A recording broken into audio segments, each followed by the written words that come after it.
তামিলনাড়ুর কাবেরী নদীর উপর অবস্থিত এই বাঁধটি ভারত নয়, পৃথিবীর সবচেয়ে পুরনো বাঁধগুলির মধ্যে একটি, যেটি নির্মাণ করেছিলেন চোল রাজা কারিকল, যিনি 190 খ্রিস্টাব্দে চোল সাম্রাজ্যের শাসক ছিলেন। রোমান সাম্রাজ্যের সাথে বাণিজ্য করে তিনি বিপুল অর্থ লাভ করেছিলেন।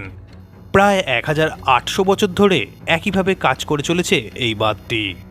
এর থেকেই বোঝা যায় প্রাচীন ভারতীয়দের আর্কিটেক্টরা কতটা উন্নত মানের ছিল। এই বাঁধটি মূলত কৃষিজমিতে জল সরবরাহের কাজে ব্যবহার করা হয়। প্রায় 4 লক্ষ কৃষিজমি এই বাঁধের জন্য উপকৃত হয়।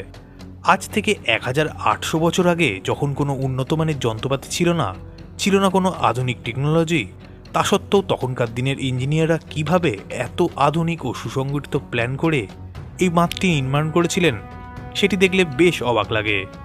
এটি একটি প্রাকৃতিক বাঁধ, সেটা বলা যেতেই পারে, কারণ এই বাঁধটি নদীর প্রবাহকে বাধা দিয়ে দিক পরিবর্তন না করিয়ে সামান্য বাঁকিয়ে কৃষিজমির দিকে প্রবাহের পরিবর্তন ঘটায়। ফলে বন্যার মতো প্রাকৃতিক দুর্যোগের তেমন কোনো সম্ভাবনা থাকে না।